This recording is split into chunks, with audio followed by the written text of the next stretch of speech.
Povo do canal Minerador de Boas Pérolas. É um prazer mais uma vez a gente chega para ler a palavra do Senhor, para explicar a palavra do Senhor. Um grande pregador, o melhor deles, não tem comparação. Você não vai achar um pregador melhor, não do que eu, mas que o Espírito Santo. O Espírito Santo é o grande pregador, aquele que convence do pecado, da justiça e do juízo. E ele vai usar esse servo aqui tão pequenininho, pequenininho em todos os sentidos, não chega a 1,70 m. Vai usar para falar a tua vida agora. Nós vamos ler um texto sobre uma das personagens mais curiosas da Bíblia, vamos dizer assim. É aqueles estudos que eu disse, que são 4 estudos. Um é Ruth Moabita, outra é Batseba, outra é Tamar. E a outra, acabou de me dar um branco e eu me esqueci quem que é, mas são 4 no final. Judá e Tamar é uma história muito esquisita, muito, vamos dizer, estranha da Bíblia. Judá é aquele mesmo, da tribo de Judá, um dos filhos de Jacó. Nessa época não era ainda uma tribo, era um homem, na verdade era um homem. A sua família começa assim, ele conhece, aqui no início de Gênesis 38, ele entra na casa de um varão cananeu cujo nome era Suá, e conhece a filha dele e tem 2 filhos. Esses 2 filhos eram um pior que o outro, não podia ser pior. Eram os filhos de Judá, mas eram boca braba. E o Senhor, a palavra diz que o Senhor os matou porque eles eram terríveis, eram homens maus, homens terríveis. E aí, quando o primeiro morreu, Tamar, então, pela lei, Tamar se tornou esposa do segundo, que era Onã. O primeiro depois o segundo Onã. Lembrando que Tamar não teve filhos com nenhum dos dois. E continuou ainda e teve um filho chamado Selá. Esse aí Judá, no caso. Judá teve então 3 filhos, sendo que o mais velho, casou com Tamar, morreu. O segundo então toma a esposa para suscitar descendência, porém ele não quis suscitar descendência e o Senhor o matou também.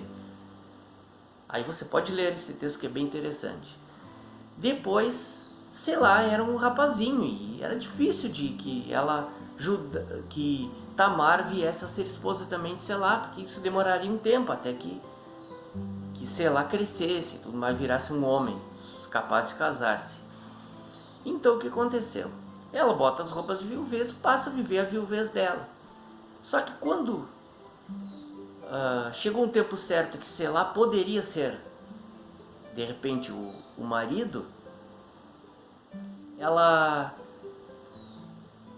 Tamar passa a ser uma espécie de mulher como se fosse amaldiçoada. Então Judá passa a ter aquela impressão que por causa dela os filhos morreram. Ela era culpada e ele já tinha perdido 2, não queria perder o terceiro.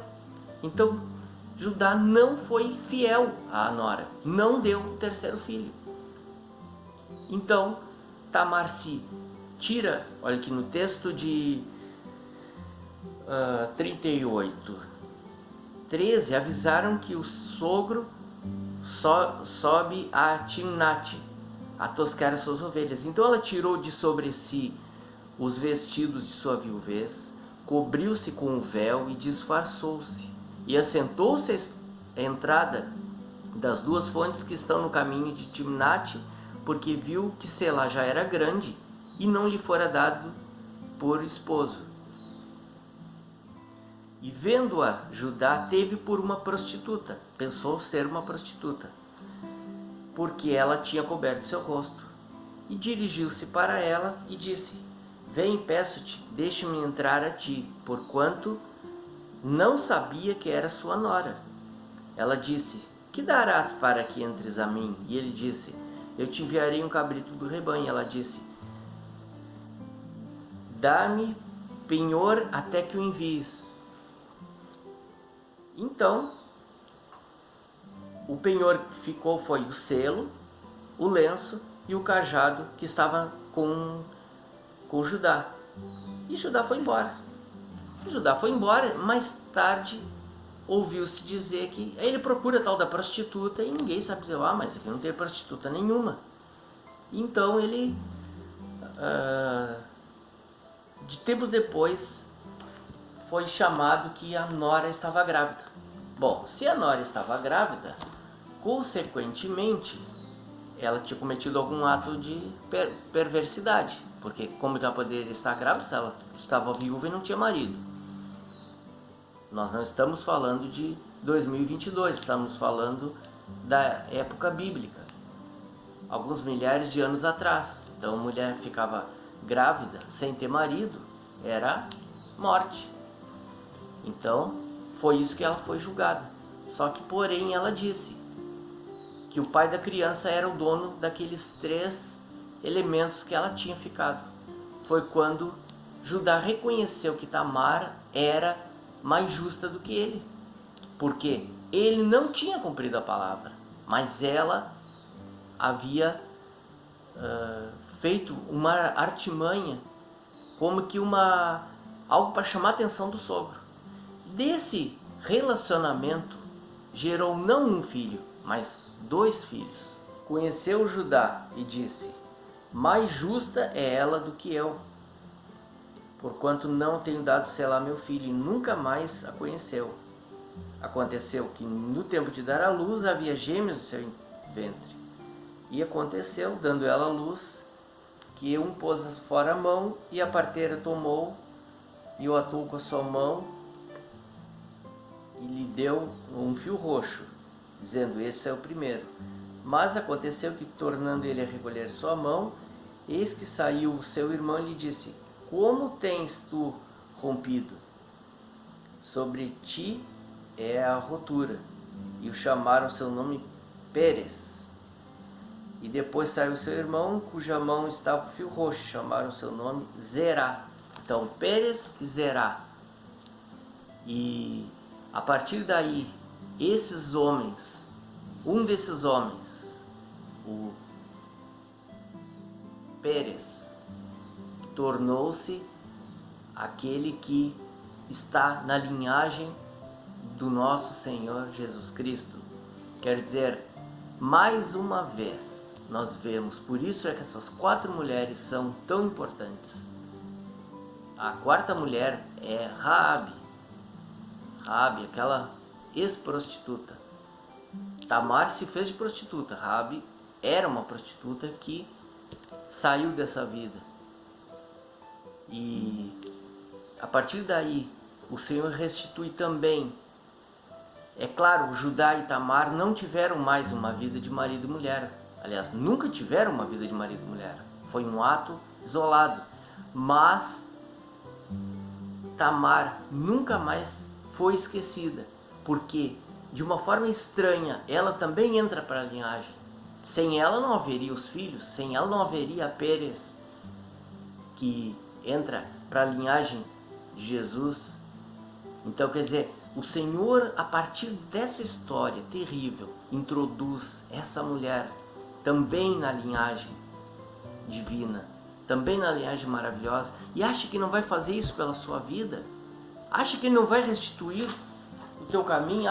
Mas eu cometi tal e tal coisa, mas eu fui isso e aquilo, mas eu não tenho fé, que nenhum amigo nosso disse uma vez que não tinha fé. As pessoas, muitas não sabem direito o que é fé. Pensam que fé muitas vezes é simplesmente uma fantasia. O Senhor sabe o teu coração, conhece o teu coração. Se você quer mudar de vida, em nome de Jesus eu declaro a ti a libertação e repreendo na tua vida, em nome de Jesus, todo demônio que está amarrando a tua vida, que está amarrando os teus negócios, que está amarrando a tua vida a uma depressão profunda, uma angústia, uma tristeza. Em nome de Jesus, eu proclamo a libertação de todo ódio, de toda falta de amor, de toda falta de perdão.